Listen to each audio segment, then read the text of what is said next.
Mas maraming bata ang nabibiktima ng mga paputok ngayon. Talamak pa kasi ang bentahan online. Handa naman ng mga ospital sa pagdagsa ng mga pasyente. Yan ang agenda report ni Pierre Pastor.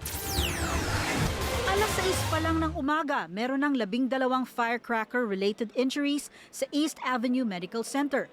Mas marami ito kumpara noong 2023 na 3 lang ang naitala sa parehas na oras. Yung isang na-admit dun sa 12 ay nagtamo ng blast injury sa kanyang kamay na kinakailangan ng disarticulation or ibig sabihin nun naputulan po ng daliri. Tapos yung isa po ay nagtamo po siya ng burn injuries. So naka-admit po ngayon yung pasyente sa aming burn unit. Around 44% ng body niya yung nasunog. So medyo matagal po yung gamutan. Handang-handa naman ang mga ospital sa pagdagsa ng mga pasyente sa bisperas ng bagong taon. Isa riyan ang East Avenue na isa sa pangunahing takbuhan pag may napuputukan. Setyembre pa lang daw, handa na ang kanilang mga kagamitan. Lunes pa lang, nakaayos na rin ang designated area para sa firecracker-related emergency cases. Umaabot din daw kasi ng January 2 ang pagdating ng mga pasyente. September itong taon na to, nagsimula na po ng procurement ang East Avenue Medical Center para po sa mga medications at saka mga equipment na kakailanganin para po dito sa aming Ligtas Christmas 2024. Yung mga sugat kasi na natamo related sa fireworks, dirty wound yan, ibig sabihin madumi. So pwede pong magkaroon ng infection at yung malala nga dyan baka magkaroon pa ng tetanus. So medyo grabe kasi pag nagkaroon ka ng tetanus infection. So ina-advise namin na yung mga biktima ng paputok na pumunta agad sa pinakamalapit na hospital. Ayon pa kay Doc Ner, trend din ngayon na mga mas bata ang nagiging biktima ng mga firecracker.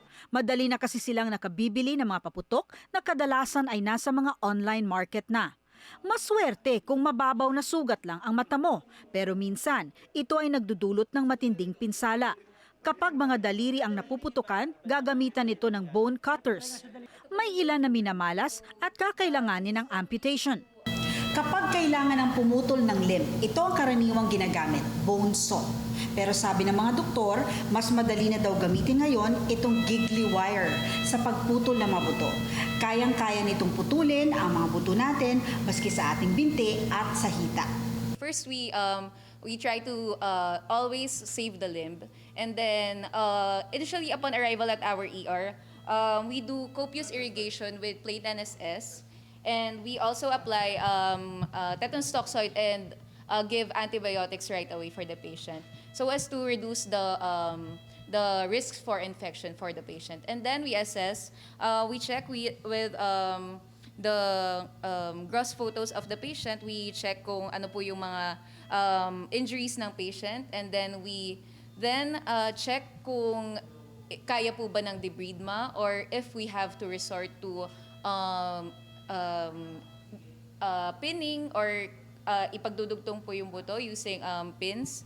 And then lastly, we try to save the limb. However, if hindi na po talaga kaya, we would resort to amputation po. Ito po yung rongeur. So this is what we use to remove necrotic tissues from the bone. Kaya paulit-ulit ang paalala ng mga otoridad.